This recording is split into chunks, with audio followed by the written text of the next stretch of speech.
Résister, nous qu'à résister, mamaïla. Résister, nous qu'à résister au soya. Résister, nous qu'à résister, mamaïla. Crier les anciens, nous qu'à dire merci au soya. Chlordéconémie, c'est un mot que vous avez entendu depuis quelque temps, c'est le dosage du chlordécone dans le sang. Quand on vous dit faites une chlordéconémie, et pour beaucoup de gens, ils font, mais ils ne savent pas de quoi il s'agit, à quoi ça correspond, comment on va interpréter. Donc nous avons fait cet atelier pour essayer de vous expliquer, avec quelquefois beaucoup de détails, d'autres fois peu de détails, parce qu'il y en a qui vont demander à comprendre, et d'autres qui vont simplement vouloir savoir comment faire devant le résultat. Alors, la chlordéconémie, c'est un dosage de chlordécone dans le sang. Mais comme c'est un corps étranger qui est particulier, ça a nécessité une technique bien particulière. Et cette technique, elle fait appel à des appareils qui sont particuliers par rapport à la glycémie qui est 5 ou au cholestérol qui sont 5. Deux appareils qu'on appelle un spectromètre de masse et l'autre un chromatographe. Pourquoi je vous le dis? Parce que le résultat qu'on vous donne, on vous dit inférieur à la limite de détection ou supérieur à la limite de détection, la limite de quantification. Et les gens regardent et puis ils sont perdus. Donc essayez au moins on va essayer de comprendre de façon relativement simple ce que ça veut dire. Donc on prend l'échantillon, on met l'échantillon de sang ici et on prend un appareil qui est particulier, qui va essayer de bombarder la molécule pour faire sortir les ions. Il y a les atomes, la molécule a des atomes, et ces atomes sont chargés en ions positifs et ions négatifs. On bombarde avec un appareil spécial qui va faire sortir les ions. Et ces ions vont sortir en quantité. Il y en a ceux qui sont faiblement chargés, l'aimant va les éliminer, et tous ceux qui nous intéressent, qui sont fortement chargés, ils vont être dirigés dans un canal avec un appareil qui va les détecter et qui va les analyser au chromatographe. Parce qu'il a fallu qu'on trouve des méthodes bien particulières pour les analyser, parce que ce n'est pas des produits, c'est des produits chimiques étrangers au corps, donc il fallait trouver. Et il n'y a pas longtemps qu'on a trouvé cette méthode-là, c'est le 21e siècle, le 20e siècle qu'on a trouvé ça dans les années 1900.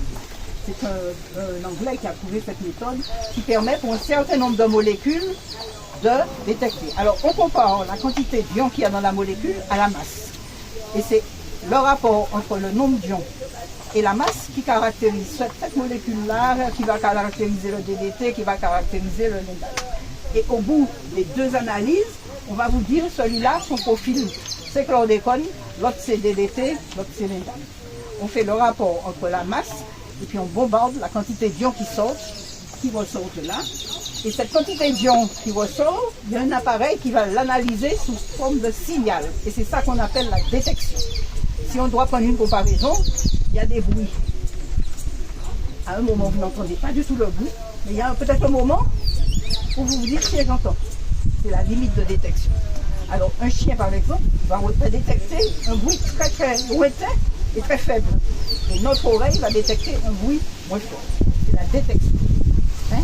Ça veut dire qu'à partir du moment où le signal a été donné, qu'on a détecté la molécule, vous êtes sûr qu'elle est heureuse. Vous êtes positif dès lors qu'on a détecté la molécule. Et cette détection se fait par un signal, ça fait un bruit, boum, boum, boum, boum, hein, un bruit de fond. Et à partir de ce bruit de fond, on sait que vous avez la molécule. Et ce n'est que le début du bruit.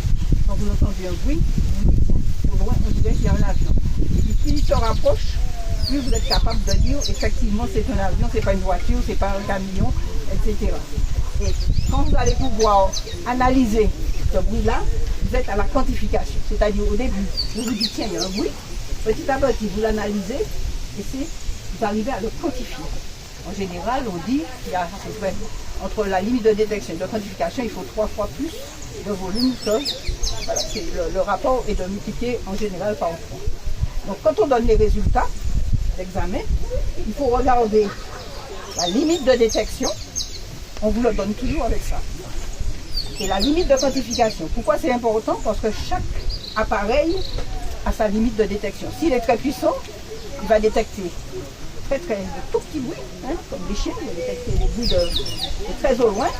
Si vous avez un appareil vulgarisé, il va détecter seulement des gros bruits. Donc ça veut dire que si vous avez très peu de chlordécone, vous ne pouvez pas l'entendre. Est-ce que ça vous paraît par rapport au bruit? Donc plus vous avez un appareil performant, plus on va détecter. Donc c'est important de regarder dans votre dosage quelle limite de détection on a trouvé. Et c'est important de voir quelle limite de quantification. Alors la quantification, on n'est pas capable d'évaluer le bruit, de le quantifier. Il faut qu'il y en ait déjà suffisamment pour pouvoir le quantifier. Mais on sait qu'il est là. Hein? Alors, en général, avec les appareils avec lesquels on fait la chlordéconomie, il y a une homologation au moins européenne. Il y a par exemple au Luxembourg, M. Appenzeller, qui fait la recherche justement dans les pesticides, qui utilise la technique, et puis il vous dit, moi, je n'arrive pas, avec les appareils les plus performants que j'ai, à descendre au-dessous de 0,02 microgrammes par litre de limite de détection. Je ne suis pas arrivé à descendre plus bas. En Belgique, à Liège, ils vous disent, moi, le plus bas que j'arrive avec mes appareils les plus performants, c'est 0,02. Si bien qu'on a tendance à se dire que pour avoir un bon résultat, on va essayer d'avoir des appareils qui donnent ça. Alors, au laboratoire de Place d'Armes à Serre-Alliance en Martinique, ils se sont alignés dessus. Ils ont cherché des appareils qui vous permettent de descendre jusque-là. Parce que quand on regarde les premières analyses qu'on faisait, par exemple, pour Carlo Prostate et tout, dans les années 2000, on arrivait à 0,5, c'est-à-dire 20 fois plus. Et la limite de détection. On a amélioré la détection de plus en plus fine, si bien que Serre-Alliance, elle descend jusque-là, et l'Institut Pasteur de Guadeloupe descend aussi là. Ça veut dire qu'on est 4 labos européens, en Guadeloupe, en Martinique, à avoir cette même limite de détection. C'est intéressant parce qu'on peut comparer les résultats. Hein, parce que si les limites sont différentes, on ne peut pas comparer les statistiques d'un pays à un autre. Hein? Donc, première chose à regarder, quelle limite de détection vous a donné, mais la plupart du temps, vous aurez 0,02. Oui, hein, vous aurez 0,02. Et la quantification, c'est 0,05. Hein? En général, c'est un rapport de 1 à 3. C'est-à-dire, on arrive à vraiment vous dire quelle quantité vous avez à partir de 0,05. Entre 0,02 et 0,05, on ne peut pas vous dire. On ne peut pas quantifier. Hein? Donc, vous êtes positif si on a détecté la molécule. Si le signal est apparu, il y a un bruit qui apparaît, qui vous dit, tiens, la molécule elle est dans cette personne. Est-ce que Question? ça vous paraît clair? Oui. Oui. La limite de détection, le bruit, à quel moment je l'entends. Si j'entends ce bruit-là, c'est qu'il y a quelque chose. Je ne sais pas si je suis en avion, si c'est un moteur. Je saurai avec la quantification quand ça va se rapprocher ou quand le bruit va devenir un petit peu plus fort. Et je suis sûre qu'il y a quelque chose. Hein? Alors, on considère, nous, à l'AMSES, de la téléphonie positive, c'est pas tout à fait le message. S'il y a un mélange de pesticides, comment... Ah mais c'est la spectrométrie justement différencie. Vous les distinguez, vous distinguez le DTT. Il y a un rapport entre la masse, le poids de la molécule et la composition en atomes et en ions positifs et négatifs, qui est spécifique à chaque molécule. Et le chromatographe, justement, son rôle, c'est de séparer diverses molécules et de vous dire, voilà, celle-là, c'est vraiment chlordécone. On peut dire c'est chlordécone. Vous avez des fois des batteries, on vous analyse le lindane, le DDT, etc. Hein? Et c'est toujours cette même technique qui permet, une technique physique, qui permet d'identifier ce produit. Est-ce qu'on a le même niveau? Pardon. Ouais. On a le même niveau pour quand on mesure en fait dans un légume ou sur un animal? Non. C'est pour ça qu'il faut... Chaque appareil va vous donner quelque chose de différent. Dans la Terre, c'est un autre appareil. C'est à peu près les mêmes appareils spectromètres, mais la limite, c'est la préparation de l'échantillon qui est difficile. Là, c'est un échantillon de sang. Si vous avez de la Terre, il faut une préparation différente. Et on n'arrive pas à 0,05. Et il faut regarder pour chaque... Je n'ai pas en tête tout. Pour l'eau, c'est 0,01 microgramme. Pour l'eau. Hein? Et pour l'air, ça doit être... Attends. Oui, alors pour l'eau, la limite de détection, c'est 0,01. Pour la terre, je ne me souviens plus, mais je pense que c'est beaucoup plus. C'est pas des microgrammes. Là, c'est des microgrammes par litre. La terre, c'est en kilos. En kilos de terre, je ne sais plus, il me semble que c'est plus les milligrammes en terre. 0,01 mg par kilo. Je préfère, je n'ai pas vérifié. Et dans les fruits et légumes, c'est différent aussi. Parce que c'est pas facile de faire cette préparation pour mettre l'échantillon. Si vous avez un produit transformé comme le sucre, c'est pas le même. Voilà, c'est pas la même. Donc il faut toujours regarder quelle est la limite de détection de l'appareil, de la technique. Et c'est en fonction de cette limite que vous savez si vous en avez ou si vous n'avez pas. Alors, j'ai une question. Il n'y a pas très longtemps, je suis allée dans un labo pour faire des analyses et on m'a proposé le test de chlordécone spontanément. Est-ce que nous avons la liste des labos en Martinique qui sont à 002? Alors, en Martinique, tous les labos, il y a deux gros groupes. Serbe Alliance et Bioclis. J'ai oublié le Biolab, c'était Biolab et Biosanté. C'était Biolab et Biosanté. Ouais. Biolab, c'est Serbe Alliance. D'accord. Et Biosanté, c'est, je ne sais plus. Enfin, ils ont rejoint des gros groupes. D'accord. Tous ceux de Biolab, on est sûr qu'ils font ça là. Ok. Ceux de Biosanté, ils envoient à Limoges. Donc c'est la même chose. La limite de détection est la même. D'accord. Ceux de Biolab le font sur place parce qu'ils ont un laboratoire à Place d'Or. Et ceux de Biosanté, ils l'envoient à Limoges. Mais on a harmonisé. Alors on m'a précisé que ça ne parle plus, enfin la personne qui m'a dit c'est Eurofins. Alors il y a aussi le CHU qui a mis au point sa technique. D'accord, elle m'a dit que voilà, elle m'a dit que ça se fera en Martinique, que ça ne parle plus. Voilà, ils vont envoyer. Donc on aura du 02. Voilà, enfin j'aurai du 02. Ok, 002. merci. Je pense qu'on s'est mis d'accord dessus, tout le monde s'est mis d'accord dessus. Merci. Et le CHU a commencé la technique, mais il n'avait pas l'agrément. J'ai oublié de vous dire que pour pouvoir faire cette analyse, il faut un agrément d'un organisme qu'on appelle le COFRA, le comité français d'accréditation, qui est une reconnaissance que la technique est bonne. Il y a beaucoup de gens qui doutent des résultats. On ne peut pas. Mais oui, il y a beaucoup de gens qui doutent. Mais quand même, je pense que c'est suffisamment important. Non, c'est pas parce que c'est gratuit. Mais quand même, on a fait un gros travail pour que les gens fassent du sérieux. Et les gens Biolab, par exemple, on a travaillé avec les représentants de Biolab pour qu'ils fassent la dépense, parce que c'était un équipement, c'est 800 000 €. Quand ils sont rentrés dans leur gros groupe Serbe Alliance, ils ont pu avoir le financement pour s'équiper. Et on leur a dit qu'il faut absolument qu'ils s'alignent sur Liège.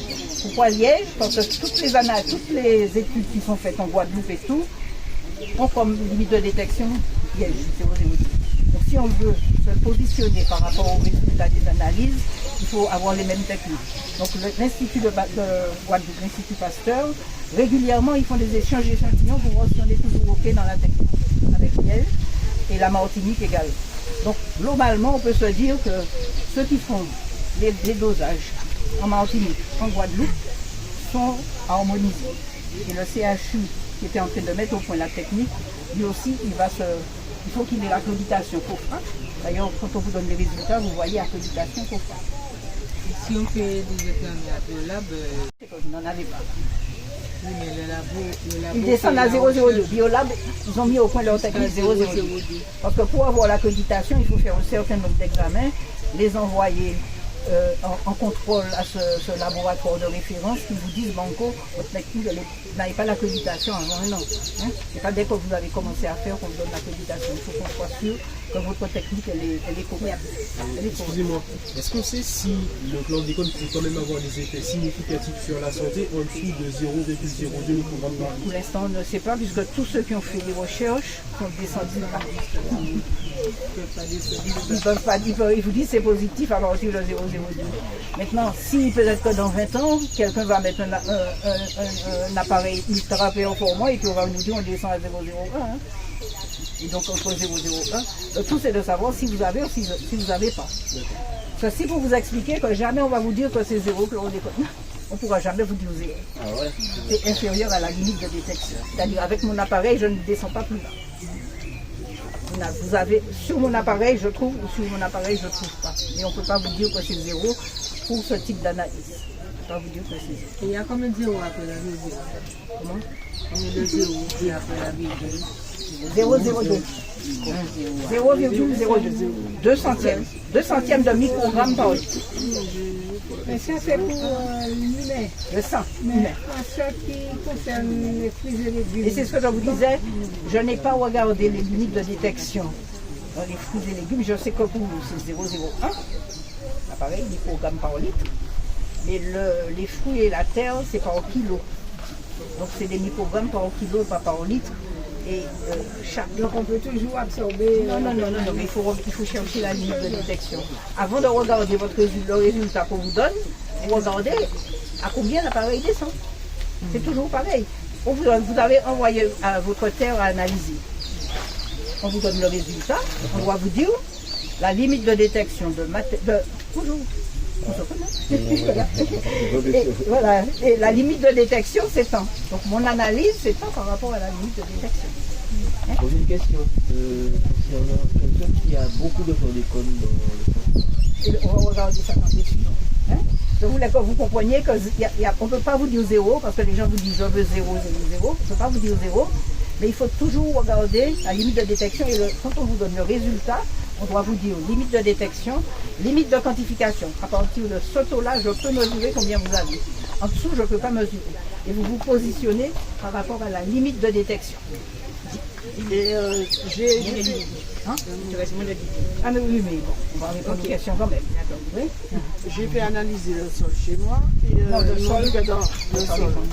Le sol. Et les spécialistes, ils sont venus, ils m'ont dit dans 6 mois, on te donne les résultats. Ça fait un an, j'ai aucun résultat. Autre chose, ça. Aujourd'hui, on parle de santé. Aujourd'hui, on a dit qu'on parle de santé, on parle pas d'agriculture. Non, c'était pour savoir Non, mais s'il fallait les recontacter. Non, J'ai fait ça. la Fredon. J'ai fait chez moi, ça a coûté. Vous êtes pas en Non, retard. la Fredon a beaucoup de demandes. Et ils envoient ça à Limoges, je crois. C'est pas Limoges, c'est à Poussy. Ils envoient ça. Et il y en a de plus en plus. Donc finalement, et comme c'est gratuit, ils envoient au paquet tous ensemble. Et ça prend du temps. Alors maintenant, moi, j'ai envoyé au laboratoire territorial d'analyse. Il y a les appareils, parce que le laboratoire territorial d'analyse, à côté de la favorite, elle a le matériel pour doser, mais il faut payer. Vous payez 110 €. Vous payez 110 € à l'époque. Vous payez 110 €, vous avez ça dans le mois. Ils ont de quoi faire ça en Martinique, dans les fruits, dans la terre. On envoie là-bas, peut-être parce que ça coûte moins cher. Enfin, et puis leurs appareils ne marchent pas toujours bien. Mais enfin, ici en Martinique, il y a un laboratoire qui est équipé pour faire le bilan. Alors, qu'est-ce qu'on fait quand une fois qu'on a sa chlordécone?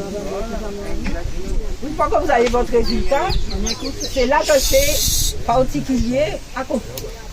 Imaginez que vous êtes de passage, vous avez mangé un poisson chlordéconé. Dans les heures qui vont suivre, si vous faites l'analyse, on va trouver un pic de chlordécone dans votre sang. Dans les heures qui suivent, on va trouver. Vous êtes de passage, vous repartez, vous cessez de manger des produits chlordéconés, vous allez éliminer. Puisque vous avez cessé. Mais l'élimination, elle est extrêmement longue. Hein? Ça descend d'un coup d'abord, et puis ensuite, il faut compter au moins 3 ans pour dire que vous vous êtes débarrassé de ce petit poisson, ce petit chlordécone qui était dans votre poisson. Comment savoir ce qui est chlordéconé et pas? Je pars d'une hypothèse. Là, la deuxième chose, c'est de ça qu'on va discuter sur cet après-midi. Pour l'instant, on parle santé. Aujourd'hui, dans les ateliers, la question agricole, on va faire un gros débat cet après-midi sous la cour. Et puis on va voir un peu comment on s'en sort, parce que je suis d'accord avec vous, c'est pas ça. Donc, vous êtes de passage. Vous avez mangé un truc chlordéconé. Ça va s'éliminer à partir du moment où vous allez arrêter de continuer à manger. Et ça va s'éliminer de façon très, très lente. Hein? Par contre, si vous êtes ici et que vous mangez, et que régulièrement, toutes les semaines, vous avez du chou de Chine, vous avez de l'igname, vous avez des patates, vous avez du poisson, vous avez des œufs, l'élimination, elle est très très lente, ça prend 3 ans. Donc vous allez cumuler. Chaque jour, vous éliminez 0,6%. Donc chaque jour, vous gardez 99,5%. Donc automatiquement, vous allez cumuler selon le niveau de choses. Si vous avez mangé des choses très chlordéconées, vous allez avoir une coupe très haute, mais automatiquement, vous allez cumuler. Si vous êtes en Martinique et que vous mangez tous les jours des produits chlordéconés parce que vous n'avez pas, comme vous dites, le produit labellisé, et bien ça monte. Mais au bout d'un certain moment, ça cesse de monter et on atteint un plateau. Et qu'est-ce qui se passe? Ça cesse de monter. C'est-à-dire que vous n'allez pas monter indéfiniment. Les courbes de... Vous mangez, vous commencez à éliminer, vous remangez, vous éliminez, vous remangez, vous éliminez. Mais au bout de 5 à 7, qu'on appelle la demi-vie, la demi-vie c'est 120 à 160, au bout de 5 à 7, automatiquement vous êtes dans un plateau. C'est-à-dire la quantité éliminée équivaut à la quantité absorbée. Et vous êtes dans un plateau. Et qu'est-ce qui se passe quand on est à ce niveau-là? C'est pour vous expliquer le sens. Non, j'ai pas dit ça. C'est pour vous expliquer le sens de votre dosage. Hein? Alors, ou bien vous avez une consommation ponctuelle, et puis vous allez éliminer, ou bien vous avez une consommation régulière, et puis vous allez monter, mais au bout d'un certain moment, vous n'allez pas monter indéfiniment, vous allez atteindre un plateau. Là, c'est un exemple. Si vous mangez par exemple une portion alimentaire de 150 grammes de poisson avec de l'igname et que votre terrain est contaminé, que vous achetez du poisson, un pêcheur qui pêche sur une zone d'interdiction, et bien ça va monter et ça va vous faire une chlordéconémie, ça c'est un exemple, hein, qui peut être autour de 2 ou 3. Quelqu'un qui ne fait pas attention, qui a un terrain chlordéconémie, qui mange du poisson, et bien il va se retrouver avec 2-3 microgrammes de choses. Le poisson bouge. Alors, ça va nous permettre de voir comment ça s'élimine, la notion de demi-vie. Parce que là aussi, on vous dit dans les publications qu'on élimine la moitié en 6 mois. C'est ça qu'on dit. Quand on demande comment ça s'élimine, on vous dit la moitié en 6 mois. Vous avez entendu ça déjà? Oui. Mais l'autre moitié? En 5 ans. 5 fois 6 mois, 7 fois 6 mois. 7 fois 6 mois. C'est cette question de demi-vie qu'il faut essayer de comprendre. La demi-vie, c'est la quantité que vous éliminez. La moitié, vous éliminez cette moitié en 6 mois. Vous êtes parti de 1 en 6 mois, du 1er janvier. Vous avez 1 en 6 mois, c'est-à-dire le 1er juin, vous avez 0,5. Vous avez perdu la moitié. Mais 6 mois après, vous perdez la moitié de 0,5. Hein, la demi-vie, c'est ça. 6 mois après, c'est-à-dire le 1er janvier de 2027, vous êtes à 0,5 par 2, 0,25. Quand vous arrivez au mois de juin, 6 mois après, vous avez 0,25 divisé par 2, 0,012, etc. Et finalement, il vous faut compter au moins 7 demi-vies. Bon, il y en a qui disent 10. C'est pour ça que c'est long. Parce que la moitié est partie en 6 mois, mais l'essentiel est parti en 3-4 ans. Et pourquoi c'est long? C'est parce qu'il y a une partie qui va dans les graisses. Et il faut que la graisse n'a pas beaucoup de vascularisation. Donc, le temps que les vaisseaux des graisses essaient d'éliminer la partie qui est dans les graisses, c'est très très long. Il faut compter 3-4. 3-4. Une fois que vous dites aujourd'hui, je fais attention, je mange que du zéro-chlordécone, c'est 3-4 pour vous décontaminer. Aussi, si l'activité physique peut... Est-ce qu'il y a des accélérateurs? Par exemple, Je ne sais pas. Elle ne vous a pas expliqué le métabolisme. Ça ne passe pas par le sport. Bon, on va essayer de le reprendre tout à l'heure. Pourquoi je vous ai mis tout ça? Alors, une fois que vous avez effectivement décidé d'arrêter, vous descendez comme ça, tout doucement, très vite d'un seul coup, les 6 premiers mois, et puis après, ça descend, ça descend, ça descend. La demi-vie, c'est la moitié tous les 6 mois. La moitié du stock tous les 6 mois. Donc, c'est comme ça, il faut pas... Bon. Le comment, bon. Sa question quand même est intéressante. C'est-à-dire que ça va dans les graisses. Si on fait un sport qui élimine les graisses, on va essayer de répondre à la question là tout à l'heure. Pourquoi je vous ai mis tout ça? C'est que le jour où vous avez votre résultat, la question que vous vous dites, à quel niveau je suis là? Est-ce que je suis en train de monter parce que j'avais 0 et puis j'ai fait un repas sans faire attention? J'ai mangé de la langue parce que c'était le 31 décembre et j'ai pris une grosse quantité de chlordécone alors que jusqu'ici je faisais attention. Est-ce que je suis là? Est-ce que je suis en train de descendre ou bien est-ce que je suis en train de monter? C'est pourquoi il faut faire plusieurs choses. Il faut faire un contrôle. C'est-à-dire que vous recevez votre chose, moins de 0,02, vous êtes tranquille. À partir de maintenant, vous cherchez partout là où il n'y a pas, vous cherchez 0 chlordécone. Vous cherchez. Je viens de faire la manche pour la réparation de l'esclavage. On a fait réparation de l'esclavage, réparation du chlordécone. On a dit, j'ai marché tout ça. Je suis d'accord avec vous, mais je ne vais pas prendre le problème là aujourd'hui. Aujourd'hui, on fait santé. On est d'accord, je vous dis, j'ai marché avec Malsa les 10 jours pour le chlordécone. Parce qu'on a dit même combat, esclavage et chlordécone, même combat. Mais aujourd'hui, on fait santé. On est d'accord. On est d'accord, on fait santé là aujourd'hui. J'essaie de vous expliquer ça. Donc, il faut maintenant essayer de comprendre à partir du schéma, est-ce que je suis dans une pente descendante? Est-ce que je suis dans une pente stable? Ou est-ce que je suis en train de monter? Donc vous faites un deuxième dosage. Si vous le faites au bout de 6 mois et que vous avez bien arrêté complètement le chlordécone, vous devez descendre de moitié. Si vous n'êtes pas descendu de moitié par rapport à votre taux, c'est que vous avez mangé des produits chlordécone. La demi-vie, c'est 6 mois. Hein? Si vous avez fait attention, voilà. Vous êtes parti de 1, vous devez être à 0,5 au bout de 6 mois. Si vous êtes à 0,5, c'est bien, vous êtes très content. Et là, vous essayez de maintenir votre truc, et puis ça va s'éliminer. Alors, il y en a qui éliminent plus vite, peut-être avec le sport. Il y en a qui ont un bon métabolisme hépatique. C'est là qu'elle va vous expliquer ça, là, tout à l'heure. Qui a un bon métabolisme du foie, qui élimine plus que d'autres. Et puis, il y a des traitements qu'on donne quand les taux sont élevés pour accélérer l'élimination. Mais au fait, le chlordécone, je suis quel organe? L'intestin, le foie ou quoi? Je vais vous expliquer, mais vous n'avez pas vu ça là. Je prends votre question. Je prends votre question. Voilà. Alors, donc, est-ce que pour vous c'est bien clair? Vous avez votre dosage, un seul dosage. S'il est négatif, il faut être rigide sur votre alimentation, ne pas vous contaminer. S'il est positif, au bout de 6 à 9 mois, vous faites et vous regardez si vous avez baissé de moitié. Si vous avez bien baissé de plus que de moitié, c'est que vous êtes sur la bonne voie. C'est que vous avez bien compris et que vous éliminez bien. Si vous montez, c'est qu'il faut regarder qu'est-ce que vous mangez. Voilà. Normalement, un corps normal doit éliminer la moitié dans les 6 mois. Concrètement, il faut faire des analyses au moins 2 fois. Là. Ah, il faut faire au moins 2-3 fois. Si vous êtes positif, parce que la deuxième va vous dire que vous êtes sur la bonne voie, et vous allez refaire encore une au bout d'un an ou deux, jusqu'à ce que vous soyez zéro. Alors c'est pour ça qu'on s'est battu, mais non, mais c'est pour ça qu'on s'est battu pour que ce soit gratuit. Et la Haute Autorité de Santé qui va donner ses recommandations avant la fin du mois de mai, on s'est battu pour qu'elle accepte ça.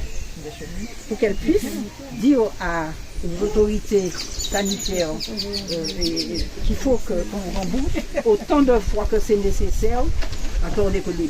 Donc ce sera au bout de 6 mois, plus tous les ans, jusqu'à ce que la personne soit négative. Ce sera gratuit, on a scellé ça, la sécurité sociale doit rembourser.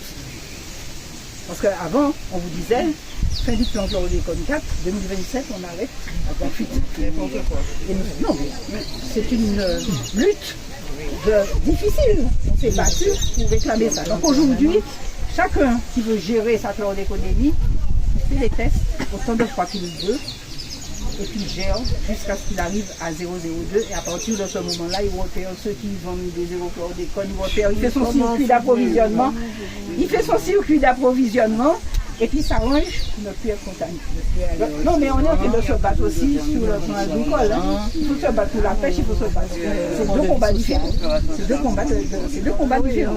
Ce n'est pas forcément on est obligé de social. Si on tous ensemble, si tout le monde est sur la même direction, ça ne veut pas dire qu'on n'a si pas on de a fait social. rien de tout ça, on crève quand même. Alors. Il faut bien y aller un jour. Oui, mais peut-être qu'on y va en meilleure santé. J'aime bien entendre cette histoire et on doit tous mourir, mais tous les gens qui meurent en étant vraiment dans d'énormes souffrances, je pense que si on peut s'éviter ça, ça vaudrait mieux. Si vous déconnez, et puis vous allez, comme par hasard, vous allez manger par exemple chez quelqu'un, et puis elle vous a préparé quelqu'un. Donc vous retombez dans le même système en fait. Hein, pour comprendre qu'il va y avoir un tour qui va encore regrimper de nouveau, donc c'est un cercle vicieux. C'est pour ça qu'il faut que toute la Martinique ait compris. Voilà, c'est aujourd'hui. Voilà, mais non, mais il faut que nous tous nous ayons compris. Et communiquer avec les gens. Tous on ait compris. Alors je finis pour pouvoir répondre à toutes les autres questions. Hein. Ça c'est la question de la grossesse. Parce que le gros problème du chlordécone, c'est pendant la grossesse. Moi, je vais vous expliquer ça tout à l'heure. Alors, si on veut vraiment, parce que ce sont des simulations qu'on a faites, c'est pas moi qui fais ça, c'est Santé publique France. Si on veut vraiment avoir une grossesse sans chlordécone, il faut arrêter, il faut être négatif 2 ans avant la grossesse. 2 ans. 2 ans. Non mais c'est important, hein. 2 ans. C'est-à-dire qu'il faut que les jeunes maintenant, aujourd'hui, fassent leur dosage et deviennent négatifs. Alors on a fait plusieurs simulations, je voulais vous le montrer. Des fois les gens sont enceintes, on dit fais ton dosage de chlordécone. Personnellement, je trouve que c'est pas bon. Parce que si vous le faites, à la fin de la grossesse, la personne, elle a 27% de ce qu'elle a. Donc toute sa grossesse, elle a du chlordécone. Dans les 9 mois, elle est arrivée à 27%. Donc c'est pour moi, il ne faut pas dire ça aux femmes enceintes parce que vous leur pétez la tête, vous leur mettez de l'anxiété et vous ne protégez pas l'enfant. Maintenant, la gestion officielle, c'est qu'on fait. Mais je ne vais pas embêter la femme enceinte parce que je ne pouvais pas lui jurer que son enfant n'aura rien puisqu'il y a du chlordécone. Si vous arrêtez 6 mois avant la grossesse, vous arrivez quand même à 11% du taux que vous aviez au bout de 6 mois, si vous arrêtez. Et si vous arrêtez 1 an avant, vous arrivez quand même à avoir 5%. J'ai mis ça pour vous parce que beaucoup de gens disent « Ah mais tiens, je vais faire un enfant, j'arrête. » Mais savoir que c'est 2 ans. C'est 2 ans qui vous sécurisent. Et on sait que pendant la grossesse, la chlordécone passe le placenta et atteint l'enfant. S'il y avait une chose qui était grave dans le chlordécone, c'est la grossesse. S'il y avait une chose qui était grave, c'est la grossesse. On a fait en Guadeloupe des analyses, on est sûr maintenant que ça passe chez l'enfant. 61%, toute la famille. Et à de chlordécone, 2 enfants sur 3 ont du chlordécone. Donc c'est le problème le plus embêtant. Là, parce que chez l'enfant, d'abord, la mère peut perdre l'enfant, ensuite elle peut faire un grand prématuré, elle peut faire un enfant de petit poids, elle peut faire un enfant qui aura des troubles du neurodéveloppement, autisme, dyslexie, dyspraxie, retard mental, parce que le chlordécone pendant la grossesse abîme le cerveau de l'enfant. Donc c'est la chose la plus importante, c'est la grossesse. Si la personne elle n'a pas de maladie, elle peut manger son chlordécone et puis essayer de gérer comme elle peut. Et si c'est des jeunes, il faut qu'on arrive à faire un travail entre des jeunes, en âge de procréer, qu'ils fassent leur dosage, parce que pour eux c'est pas un non-événement le chlordécone. Il faudrait leur dire de faire leur dosage, de se décontaminer et d'essayer de rester. Voilà. Si, parce que les gens, des fois, ils ne programment pas une grossesse, hein, la grossesse, ça arrive là comme ça. Donc finalement, vaut mieux, pendant qu'on ne pense pas encore à la grossesse, faire tout ça. Voilà. C'est ça qui est le plus important comme message. Et puis les personnes sensibles, ça c'est la Haute Autorité de Santé qui nous a dit, voilà, il y a des personnes à qui il faut recommander les femmes enceintes, je vous ai dit ce que j'en pensais, dosage trimestriel, le nouveau-né au cordon, et puis les personnes qui vivent dans les zones, tous les couples qui ont un projet de grossesse, les gens qui décident d'avoir un enfant. Hein? Et ceux qui sont à risque d'exposition, c'est ceux qui vivent dans les zones contaminées. Et enfin, tout ça aussi, on peut très bien vivre à Basse-Pointe et puis s'alimenter à Fort-de-France. Quand on travaille à Fort-de-France, on fait ses courses à Fort-de-France. Ça n'a pas vraiment de sens de vivre dans une zone contaminée, sauf si on vit de son jardin et que son jardin est contaminé, mais il y a des jardins contaminés dans toute la Martinique. Alors, pour répondre à votre question, donc le chlordécone chez la femme enceinte, le problème numéro 1. Chez l'adulte, ça agit sur le cerveau. Alors ça, c'est des choses qu'on a vues à Operwell en Virginie, parce qu'il y a eu un gros accident du travail, et les ouvriers sont arrivés un beau jour en tremblant, ils ont fait des crises convulsives, ils ont été dans le coma, ils avaient des maladies de Parkinson, et on s'est rendu compte que le chlordécone peut donner la maladie de Parkinson. Hein? Ça, on a vu ça. La deuxième chose qu'on a vue en Virginie, c'est que le chlordécone agit sur le sperme, ça baisse le nombre de spermatozoïdes, donc ça rend infertile. Et puis il y a eu des cancers. Non, en Virginie, ils n'ont pas eu de cancer. Ils ont eu des problèmes avec le foie. Des gens qui ont un foie, une dégénérescence graisseuse du foie. C'est-à-dire au lieu d'avoir des cellules de foie, vous avez de la graisse. Donc le foie ne fonctionne pas bien. Hein? Quoi? Le foie gras. C'est un foie gras. Ils appellent ça le foie gras. C'est ça, un foie gras, c'est un foie qui ne fonctionne pas bien, mais c'est quand même un risque de diabète parce que ça fait des résistances à l'insuline. Alors, est-ce que le chlordécone, il se loge dans le foie? Le foie, c'est l'usine de détoxication. C'est ça que vous allez voir avec les autres consoeurs. C'est au niveau du foie que se fait la désintoxication. Il se loge aussi dans les graisses. Dans les graisses, il reste là, il est stocké. Et au moment où vous perdez du poids, vous lâchez du chlordécone en moins dans le sang. Et il faut le savoir. C'est-à-dire que si vous êtes en surpoids, vous dites, bon, moi je veux perdre un petit peu de poids, vous avez fait votre dosage de chlordécone, vous refaites 6 mois après, ça a augmenté. C'est pas parce que vous n'avez pas suivi le régime, c'est parce que votre chlordécone de la graisse est passé dans le sang. Il ne faut pas vous embêter pour ça. Non, mais c'est pourquoi il faut comprendre. Pour juger, parce que c'est vous qui aurez à interpréter votre dosage. Et vous voyez, mais c'est bête, j'ai tout fait, j'ai bien suivi les consignes et ça monte. Mais non, mais je fais du sport, vous perdez un peu de graisse. Mais c'est normal, et c'est bon signe. Parce que comme c'est stocké dans la graisse, avec le sport, vous éliminez tout ce qui est stocké et vous allez éliminer au lieu de 3 ans, vous allez éliminer en 2 ans. Parce qu'on a dit qu'on compte les 3-4 ans parce qu'il faut vider le compartiment graisseux. Donc si vous faites du sport, eh bien, peut-être que vous éliminez en 2 ans. Hein, vous éliminez la partie graisseuse, la partie compartiment graisseux, vous la videz plus vite. Hein, et puis de toute façon, le sport, ça sert à tout, hein, ça oxygène. Ça permet au foie de bien fonctionner, ça permet au cœur de bien fonctionner. De toute manière, le sport, ça ne peut pas faire de mal. Et puis alors, il y a toute la gestion alimentaire qu'elles vont vous expliquer là tout à l'heure, pour que votre foie il puisse accélérer. Parce qu'on sait du 3 ans, quand on dit ça aux gens, on les déprime. Donc, qu'est-ce qu'on peut faire? Et c'est là qu'on a commencé à réfléchir à l'ANSES. Et on a regardé dans l'alimentation, comment l'alimentation peut vous aider. Il y a des médicaments qu'ils ont essayé à Hopewell, le Questran, la cholestéramine, qui au lieu de 3 ans, vous fait baisser à 18 mois. Et ça, il faut vraiment... il faut être médicament maintenant, sous contrôle médical.